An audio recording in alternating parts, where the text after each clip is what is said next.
ভালোবাসো কেন মালিক আমায়?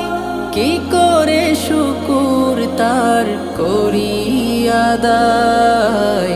এত ভালোবাসো কেন মালিক আমায়? এত ভালোবাসো কেন মালিক আমায়?